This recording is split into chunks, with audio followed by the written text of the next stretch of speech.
Well, again, welcome to the information session for the National Invention Convention and the Northern New England Regional Young Inventors Program. So we're happy to have you all here. Again, congratulations to all of our inventors. We are so proud of your achievements, and we're honored to have you representing our region at the National Invention Convention. What a huge accomplishment. So kudos to everyone.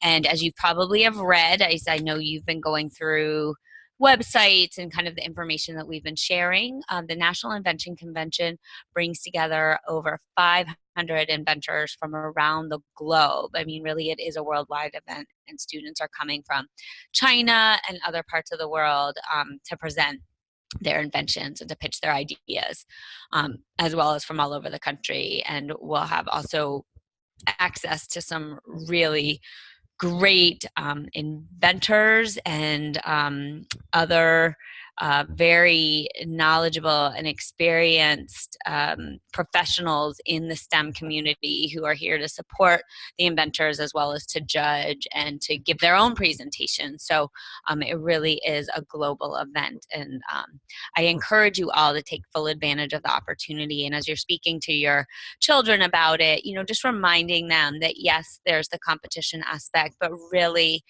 this is a chance to go out, push yourself a little bit outside of your comfort zone, meet other students, other families, share your ideas, ask them about their inventions. Again, some stories will be similar and some will be so different. And it's just such a great opportunity to meet students from around the world. And we want this to be a chance to make some new friends and to have fun. This is really a once in a lifetime experience, and we're so glad that you have this opportunity and that we're able to support it. So while there are many things to think about as you begin to make your plans, I think probably the most important is that you register for the event. Our last email kind of walked you through all of the process for that, but really it's an online registration. Every inventor must register. So if you're part of a team project, we have a couple of teams in our delegation. Every member of the team, every inventor on that team needs to register independently, as well as one parent or guardian per inventor.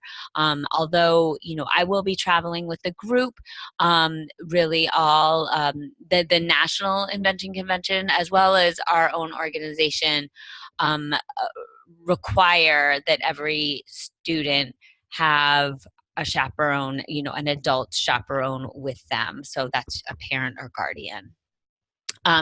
It's really up to you whether other family members register to participate in the event or not. Other family members are certainly welcome to come and not register, but that does mean that they won't be able to share the meals that we have with us and also see the inventions and take part in some of the scheduled events. But they certainly can buy a pass to the museum on their own or go out and explore other attractions and things in the area, or do other things, while the event is going on. So we really leave that up to you as a family. Tina? So, yeah. There is a quick question about, is there a chance to check in Yes, so someone who wanted a day visitor? You can go as a day visitor to the museum, but you wouldn't be able to see the inventors. You cannot go into the scheduled activities. So you'd really hopefully that answers. Yeah, you'd really just, and I know I talked to Alyssa yesterday about this, and for other family members, you'd be able to go and kind of see the exhibits and participate in that way, but you wouldn't be, they don't have day passes for the Invention Convention. The day passes allow access to other parts of the museum.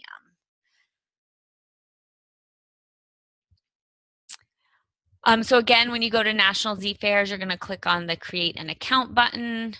And I can show you that also quickly. Oops. Wrong button. Nope. Let's It's not letting me click out. There we go. Where am I? So here we go. So this is what the registration site looks like. You can go up to the top, create an account, pull down pull down choices are student, family members register as attendees. So any member of the family would register as an attendee. And then you kind of follow the instructions from there. But this is what the actual registration site looks like.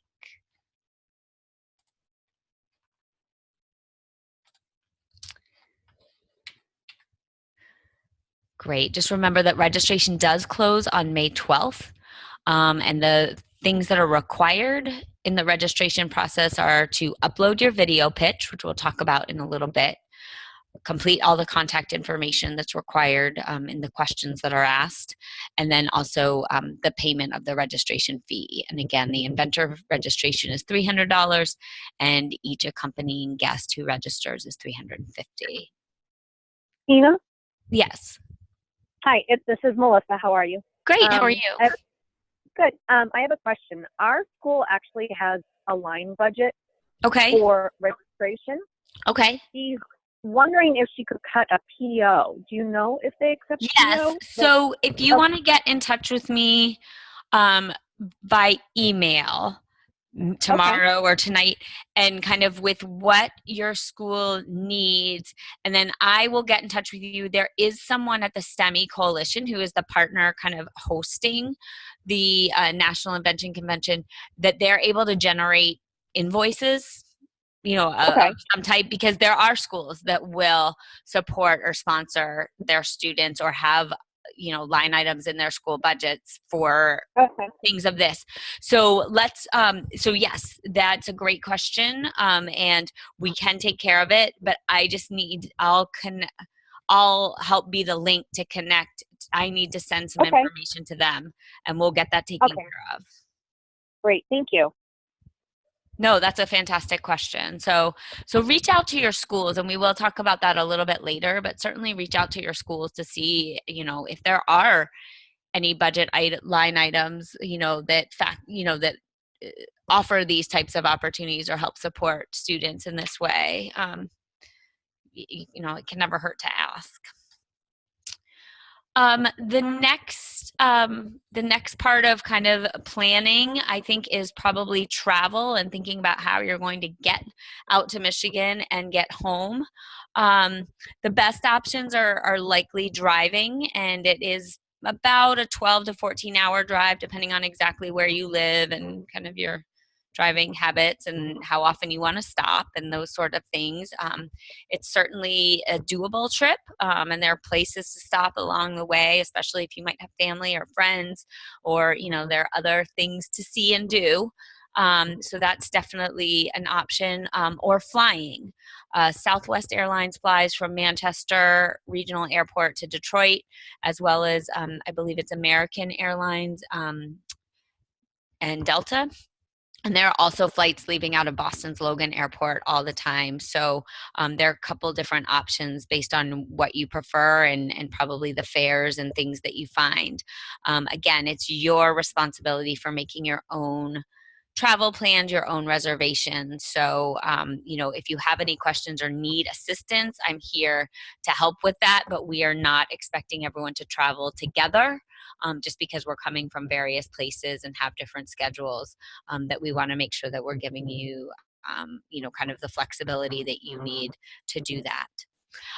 The program itself does not provide transportation from the airport to those hotels that they are offering. So you can check with the hotel. The hotels obviously know of the group that's coming in, so they know of the event. They may be doing special transportation. They may have their own hotel shuttles. There's also things like Uber, taxis, Lyft, and those types of services as well. So, once you figure out your travel plans and also where you're staying, you can kind of work just as you would probably for other trips that you've done before, to see how you're going to get from the hotel, from the airport to the hotel, and also back from the hotel to the airport when you're ready to leave. The program, the Invention Convention and registration will cover the cost of all transportation for any registered attendee, from all of the hotels to the Henry Ford Museum or other scheduled activities. So once you're at your hotel and kind of settled in, your transportation is really all taken care of for the duration of the trip until you leave. But it is on your own to figure out how you're getting to and from the airport. Like I said, I will also be attending the event with the other affiliate directors. I do have some meetings and responsibilities while I'm there as a director, but really you all are going to be my priority. So I'll certainly be checking in with you individually. We'll have some group things that we want to do together, and it just is assisting you throughout the whole trip. I'm actually headed out on Monday to Michigan the Monday of that week for some meetings that we have prior to the event actually starting on Wednesday. And so, as the event approaches, we'll be in more communication about, when we want to meet as a group. I'll certainly share my contact information and how you can best reach me while we're there in case of any, emergencies or questions or situations that may come up. So that'll be kind of down the road, but just so you know, I am going to be there and I'll be with you and cheering everybody on for sure. And Sheldon Apsell, who is our CEO here at the Academy of Applied Science, will also be attending from our group. He's going to be one of the judges, so he'll be pretty busy for most of the competition, but again, he's another point person and somebody who will be part of our delegation that you'll be meeting when you're out there.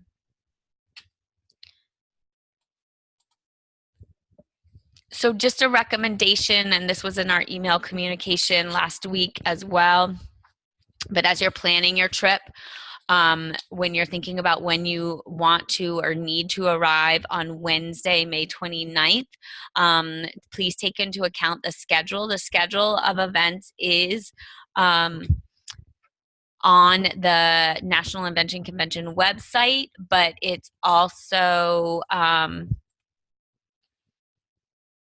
here I have all these things. Schedule. It's also, we sent it out as a link in our resources, and you can connect to it in several different ways, but you can kind of see the general schedule. I know some of you had asked, and this is put out by STEMI Coalition. So it is very current and accurate and up to date. So I encourage you to take a look at that more carefully as well. But again, so we are asking that you arrive Wednesday afternoon, and I would really suggest arriving before 2 p.m. or trying to have your flight arrive around 2 p.m., give or take a little bit based on whatever the schedule is. The airport is probably, they say, is about 20 minutes from the museum, and students must register and check in on Wednesday afternoon, and also must attend an orientation session. And there are 3 different orientation sessions. We'll talk about that in just a second, and that you can choose when you're registering which one you want to sign up for. But the first one begins at 2, the last one begins at 5. And also during the Wednesday afternoon, you're checking in, registering, getting your welcome materials, those things, and also will be shown to your assigned space where you can set up your invention. So I really encourage you to try and be at the museum around 2 o'clock to have time to kind of explore, kind of get a feel for what it's like and where things are, and to be able to settle in. And then there'll be a welcome dinner at 6:30 for all of the delegates and their, registered guests. The event concludes on Friday evening, May 31st. There is an awards dinner. Again, that's at 6 or 6:30. Inventors must be present to win awards, so I encourage you all to stay through that dinner. So, I would imagine that it would end by around 8:30. if you want to leave right after that, you certainly can. If you're driving or if you have a flight, you can do that.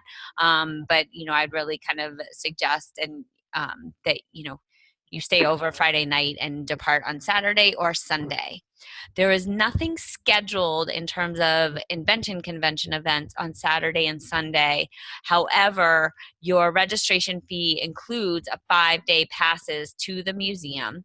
So that would really allow you Wednesday, Thursday, Friday, Saturday, and Sunday. And I know that, they encourage everyone to stay and then, spend the weekend at the museum, really kind of seeing all the exhibits and enjoying the things that the museum has to offer. It is a super cool museum. I've not been there myself, but from what I've heard, it is certainly an attraction, and you can spend a lot of time there. So I think spending a weekend there is not far-fetched. It's kind of like its own Disney World in a way. So that's, again, really up to you. I'll be leaving on Saturday, but certainly if you're with other family, if you want to make this a family vacation, whatever you want to do, really after Friday evening, after the awards, that is the official end of the event, and you are welcome to do as you please.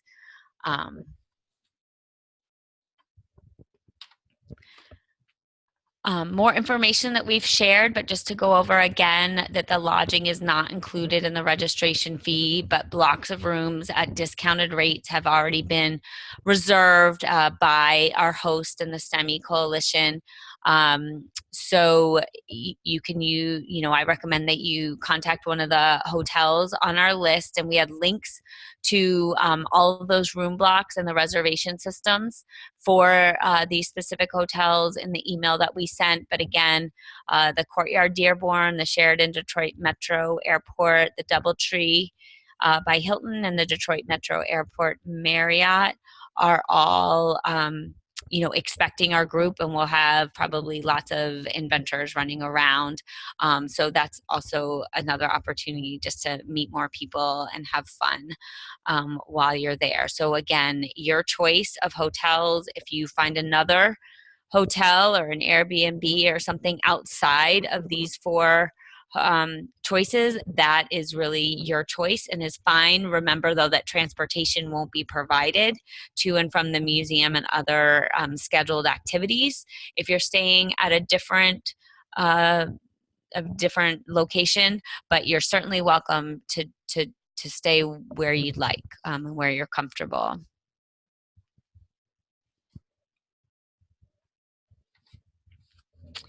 Again, so an important piece is that every inventor registers and attends an orientation on Wednesday. So the registration will open at noon. You can check in and it'll be ongoing. It'll be open, I think, through at least 6 o'clock, they said. So, when you arrive, you can go to your hotel first, or you can go directly to the museum. But, you can check in and you'll get your invention space and you can go and set up. And then you'll also sign up for an orientation session when you register. So you'll know prior to going, what time you've selected and when your orientation session is. We do not have to go to orientation as a delegation, and so because I know everyone has different schedules and will be arriving at different times, sign up for the session that makes the most sense for you and that you feel comfortable with. I'm not going to ask that we all try and sign up for the same one. So there's an orientation from 2 to 3, one from 3:30 to 4:30, and one from 5 to 6. And again, all of this information is on the National Invention Convention website and in the resources that we sent you. Parents and guardians should attend the orientation session with your children, with the inventors. The museum staff will be there to talk about the museum attractions that are available. And then the Invention Convention team will talk to everyone about the rules, judging, preview the event schedule, and just kind of go over what to expect. And certainly there'll be time if you have specific questions, you'll be able to ask some questions too. But it'll just help you settle in. I think it will help the inventors kind of be more at ease because they'll kind of know what's ahead of them, and I think that that's really helpful. And then the welcome dinner will be a little bit later in the evening at 6:30. The museum is staying open past 6 on that Wednesday for the inventors because they know that people may be coming in late, that flights may be delayed, or travel plans, may change slightly. So if you see something on the website, of the hours of the Henry Ford Museum that say it closes earlier, know that on that evening it will be open later to accommodate our group, and we'll make sure of that. Are there any questions so far before I talk more about the actual inventions and the project requirements? I don't see any questions in the chat right now. Okay, great, thanks.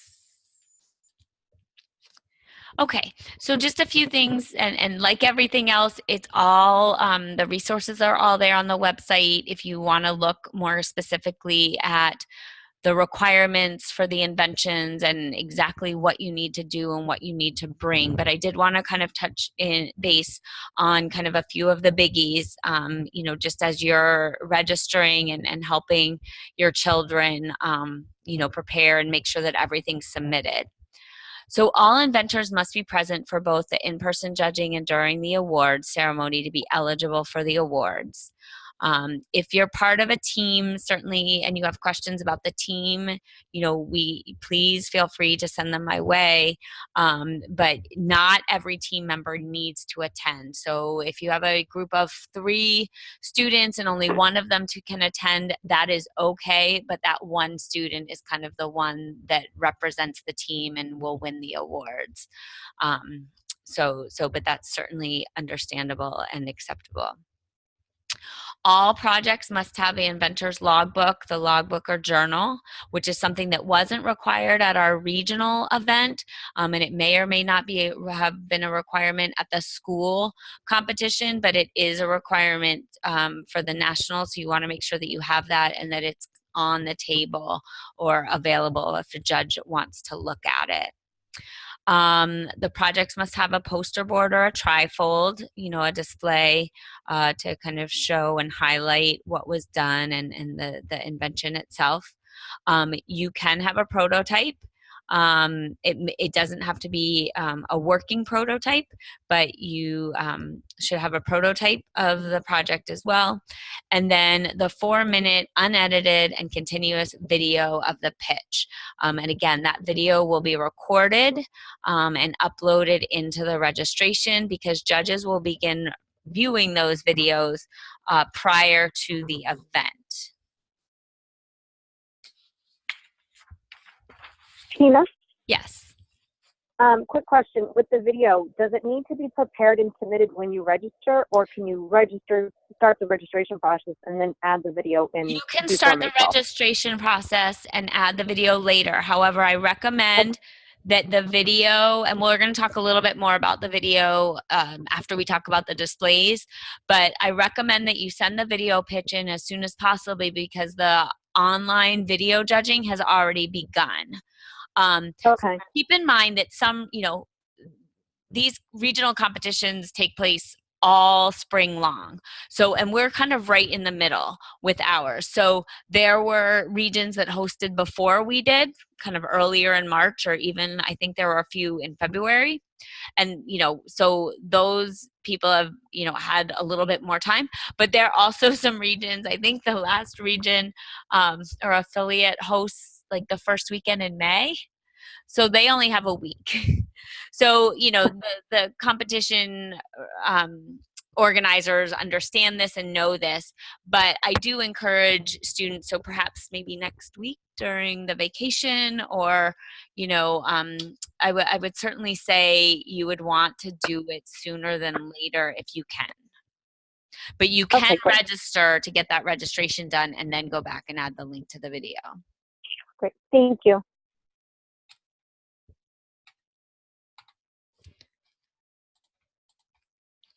So first, to go over the displays and prototypes, there is the displays, we know are all different shapes and sizes, but as a national organization, to ensure that there's enough space for each inventor and that it's fair, the National Invention Convention Committee has set limits on the space allowed per inventor. So the maximum trifold display board size is 48 inches wide by 36 inches tall. And so that's a board that's 24 inches wide when both 12-inch sides are kind of folded in, if that makes sense. So when you fold out, then it becomes 48 inches. But when it's kind of all folded up, it would be 24 inches in that middle section with the 12-inch panels on both sides. And the display must fit on a footprint of no more than 30 inches wide, with the sides kind of folded a little bit on the tabletop, kind of the way that they stand. All prototypes must also fit within the 30-inch space on the table, or can go in front of the table as long as it doesn't encroach upon neighbors, and no oversized displays will be allowed in the judging circles. And we'll talk about the judging circles and the judging process in a moment as well.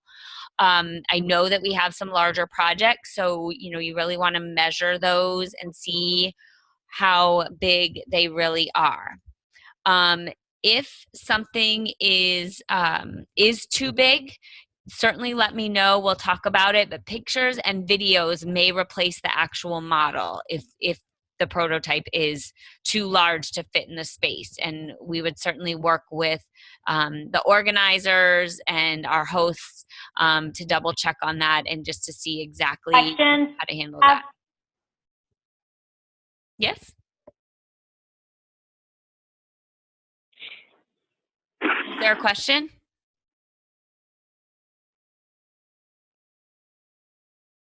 It looks like Sonia's trying to ask questions, but there are a couple of questions in chat too. Okay. Do you want to go over those? Sure. So Tiffany asked, do we ship the trifold poster? I'm not sure if we can take it on the plane. So that's really, you might need to do a little bit of research. Yes, you can ship inventions. The best thing to do is, once you've determined where you're staying, which hotel, that you contact the hotel and ask how best to ship it. Do not ship projects to the museum. There are too many students for them to handle that.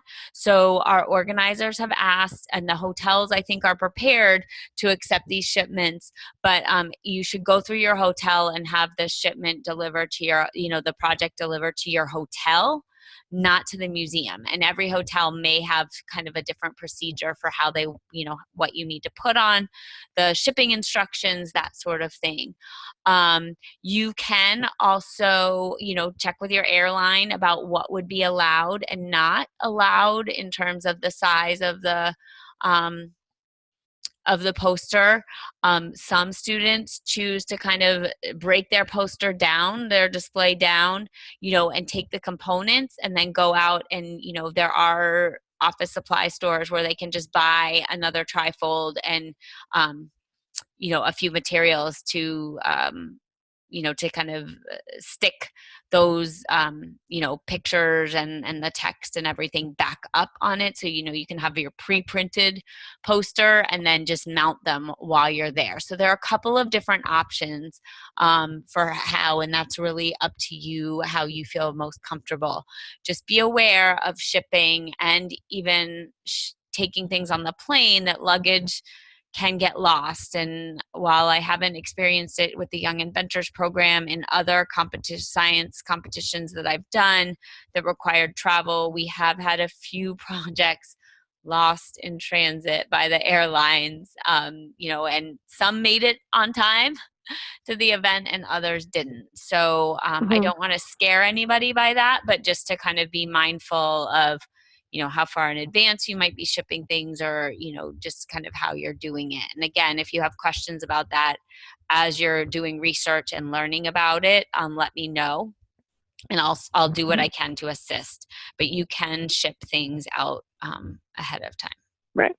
And I'll just jump in and say, if you're really nice to the flight attendants, they may let you put your poster boards in the closet that they get to use. So, sometimes there's that option too. Right. And we have cute inventors who can flash their smiles and say, but I worked exactly. I worked really hard. So there's another question from Alyssa. So a ski bike is going to be too big to display. I'd say yes. Most likely. I mean, again, I know, Alyssa, you and I were talking the other day about shipping it, but I wasn't thinking about the space requirements at the museum. I was really thinking about the question of how to get the project out there. So we can talk more about it and see, but if you want to if you know the dimensions already, you can let me know, or take the dimensions and then let me know. I'll pass that on and see how we're best advised.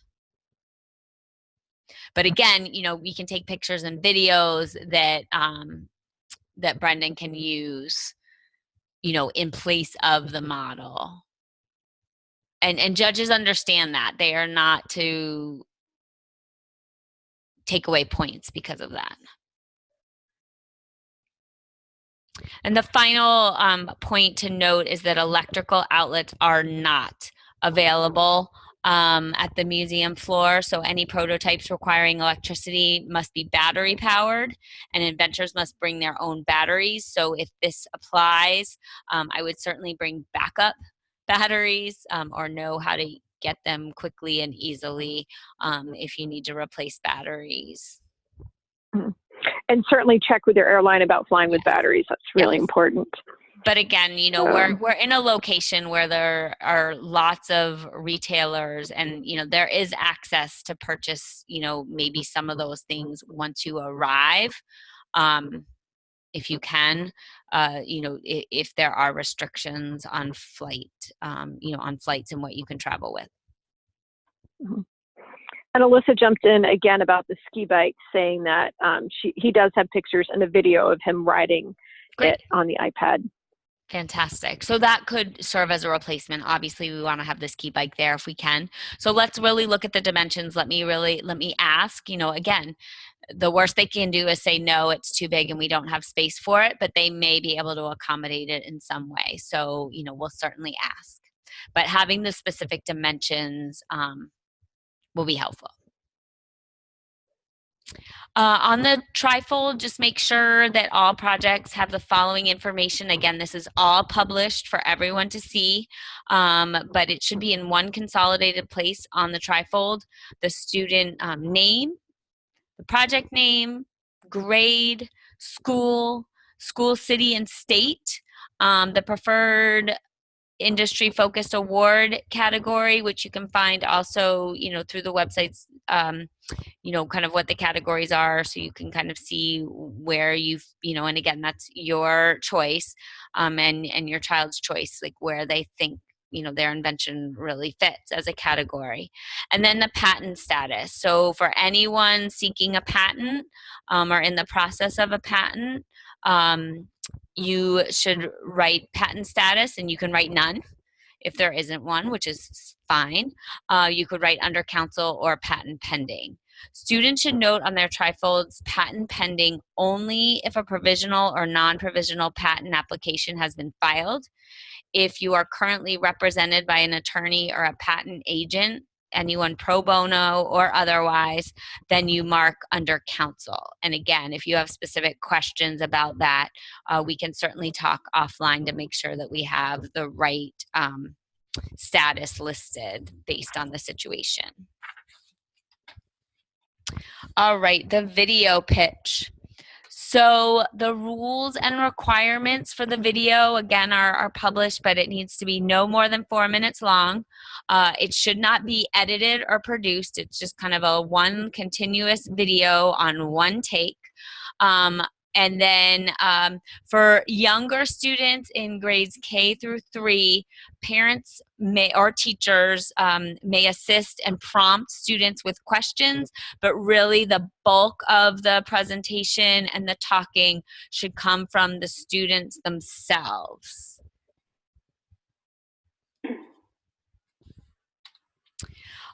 Things to include.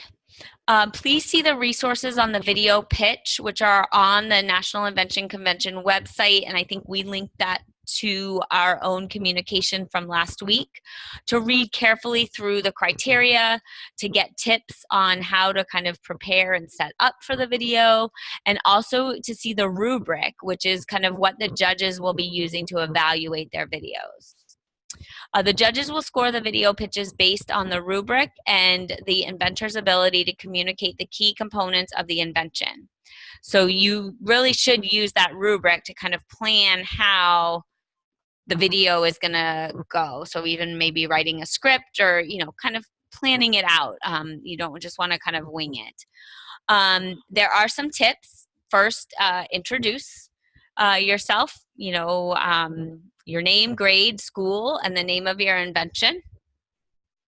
The video must also address the originality of the invention. So the research that was done to discover what makes the invention an original, or the research that went into showing how that what you invented is an improvement on a product that already exists. And then you also want to make sure that you address all the steps of the invention process that you went through while creating the invention. What were the challenges that you faced? What did you make? What changes did you make as you were going through kind of different iterations of the prototype? Again, just read through the rubric carefully to make sure that the video addresses everything in it, because the judges are going through each of those points on the rubric and to assess and to kind of award points for the project.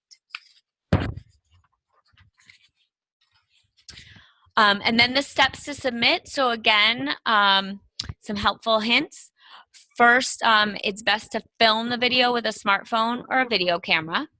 I really recommend that you plan out the script for the video, kind of what you're going to show, when.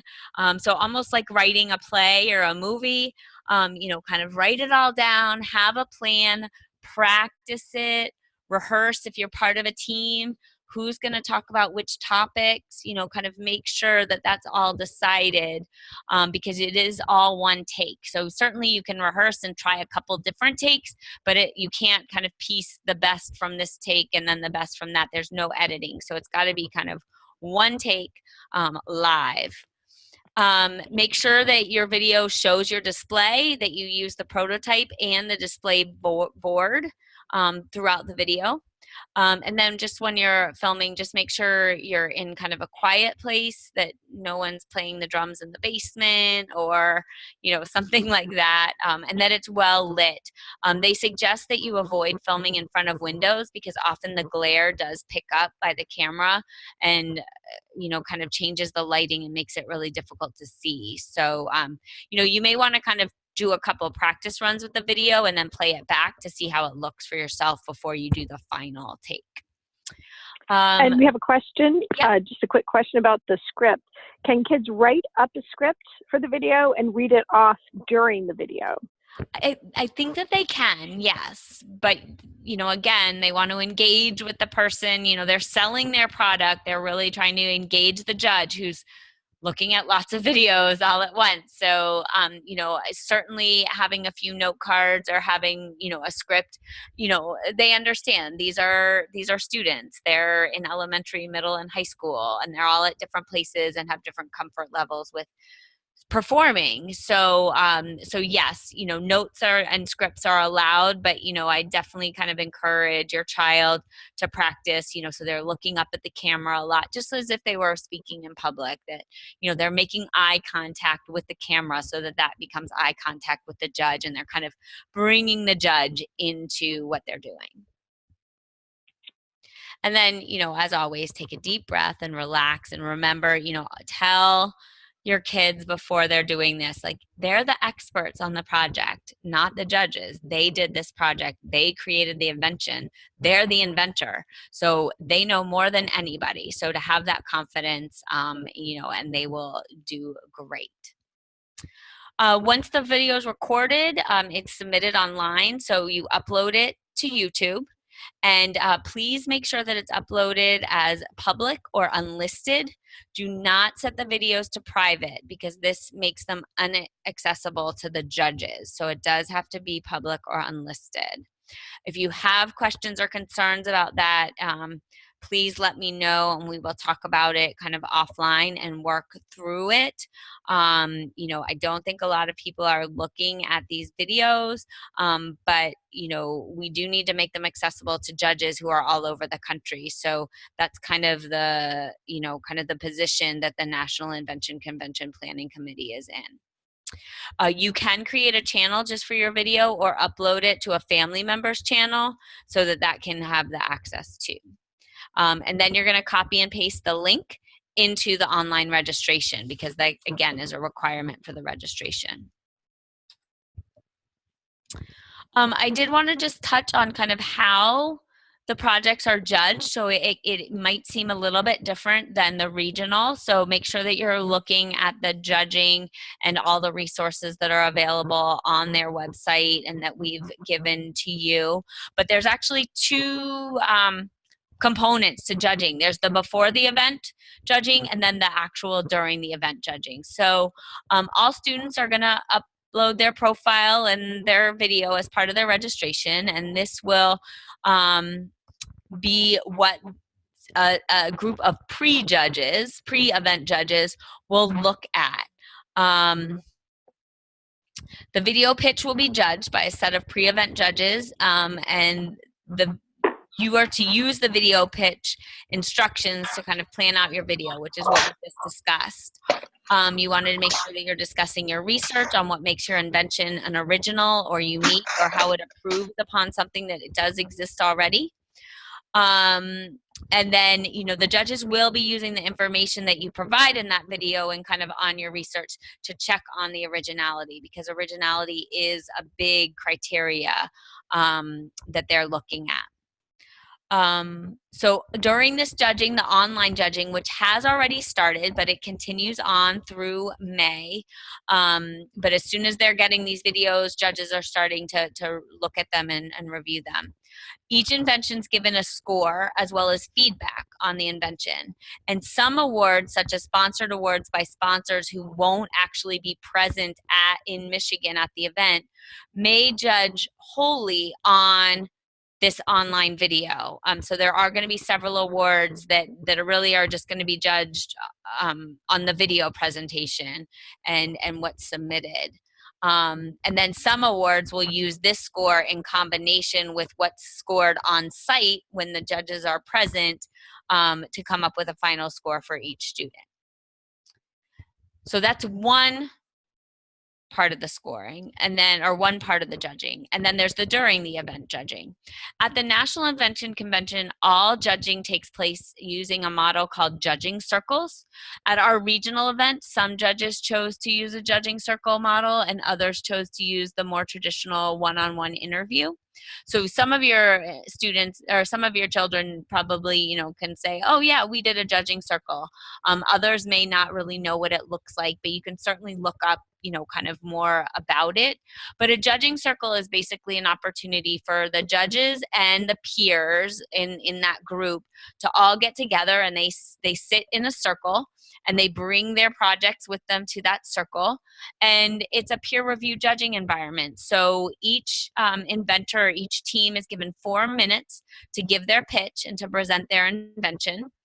And then there's 5 minutes for everyone in the group around them, both the other peers and judges, to ask questions or make, you know, kind of learn more about the invention, and then the inventors will answer those questions. And then the judges will make notes and comments that they have. They'll be using some sort of electronic scoring device, usually a phone or an iPad, to fill in their rubrics and to submit their scores. And that's really, it's really great. It encourages participation. The students are really engaged. It can make many students feel more comfortable in this group setting rather than having one adult judge kind of come and interview them individually. So that's kind of the theory and the reasoning behind using the model. Award judges may visit the students separately or follow up later with students before determining their final scoring. So, you know, once the judging circle is over, students may be seen by another judge who has further questions or who is a specific award judge.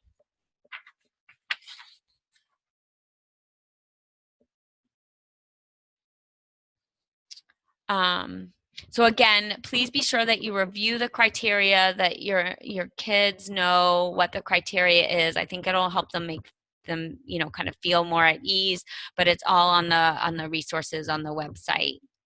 Most of the judging takes place on Thursday, May 30th. Pretty much most of the day is the judging circles. Students will be given their assigned judging time when they check in at registration, so that'll be made clear.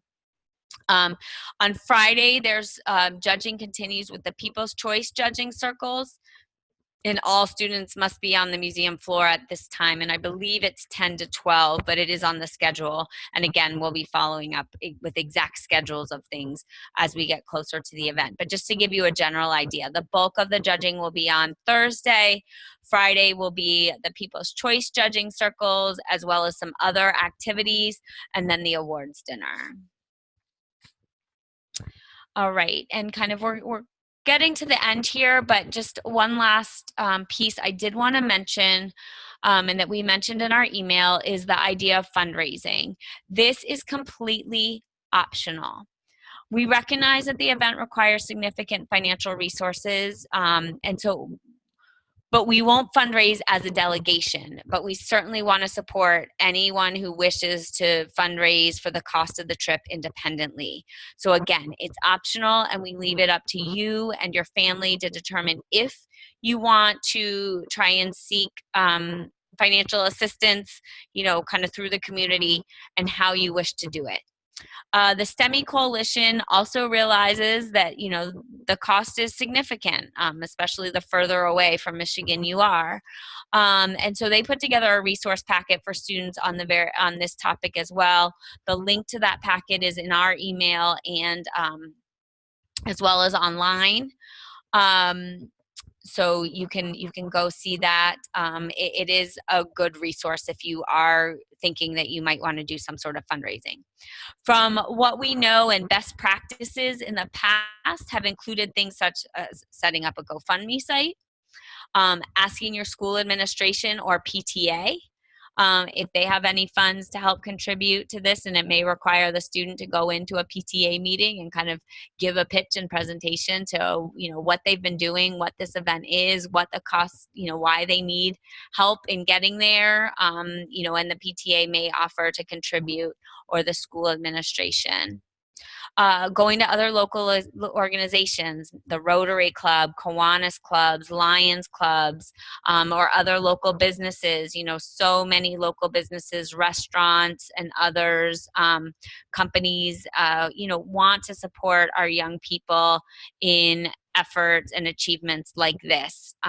So it can't hurt to ask, and you may get a little bit from a couple of different places, but that can add up and cover the cost of registration. You just never know. The resource packet that's been provided provides sample letters that students can kind of fill in the blanks to make it more personal, but kind of gives them a sample business letter and request letter that they could use, as well as just some language on how to approach people and explain what the National Invention Convention is and what it is that they're doing, that they can go out and kind of explain to people in the community.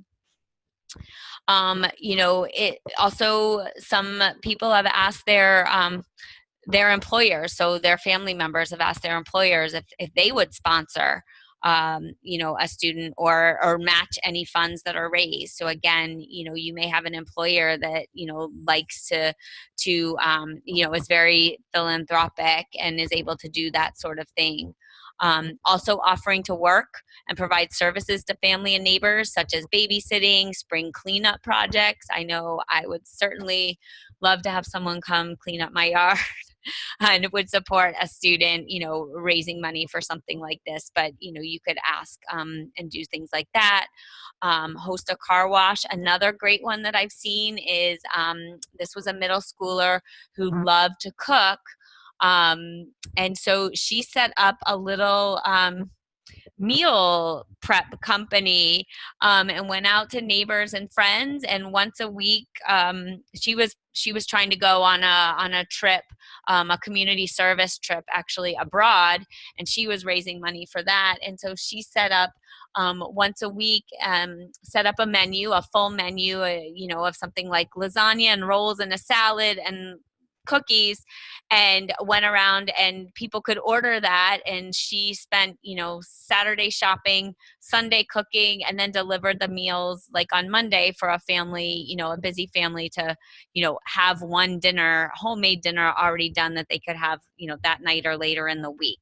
And she charged, I forget, I think it was like $15 for the meal for 4 or 20, I don't know, but you could set it up. But those are some ideas.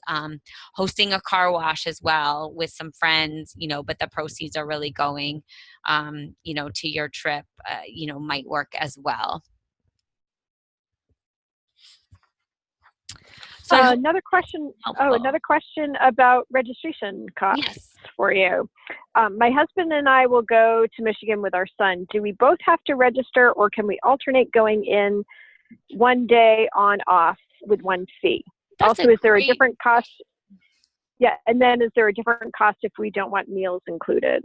Right. Unfortunately, they don't break up the cost, so you can't choose to register but not attend the meals. I think it's an all or nothing type of registration fee. I will ask though, because I'm not sure if the registration ticket is transferable. I kind of equate it to ski lift tickets where you're not supposed to, if you want to take a run and then hand the ticket off to your husband, so that the other one can stay with the kids or whatever, like the ski areas don't appreciate that. And I know you're not supposed to do that, but let me find out specifically. That's a great question. And unfortunately I don't have the answer, but I will get it to you.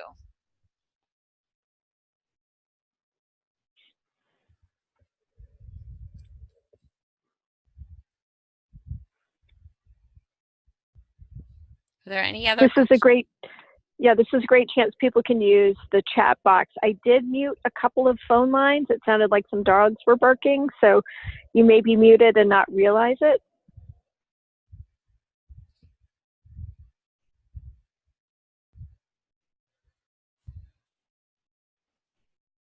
So I know that we're approaching 7 o'clock.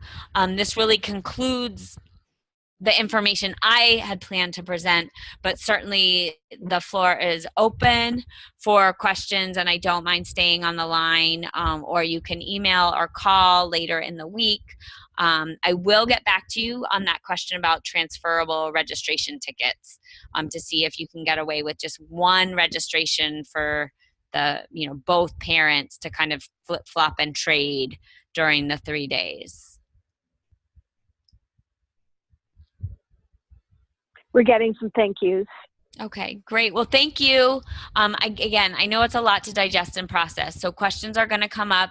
If we feel like we need to hold another webinar to kind of bring everybody together right before the event, we may do that, just to kind of touch base and figure out how we're all going to meet up and things that we do need to do as a delegation, kind of as that information comes.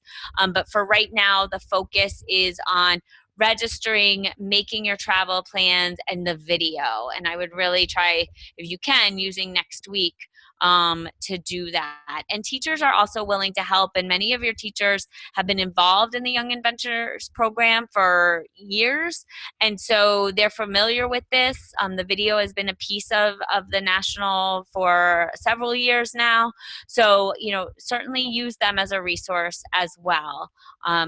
They've supported you this far, and I know a lot of our teachers are so excited that you all are going and representing your schools and yourselves and are here with our region. So they're rooting for you, and I know that they would probably offer that help if you have some questions.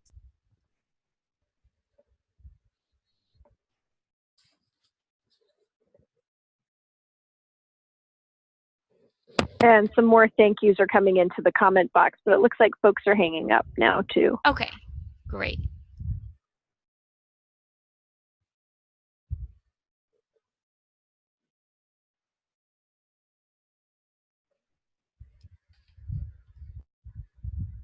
So I'm going to end. Oh, can you end the recording?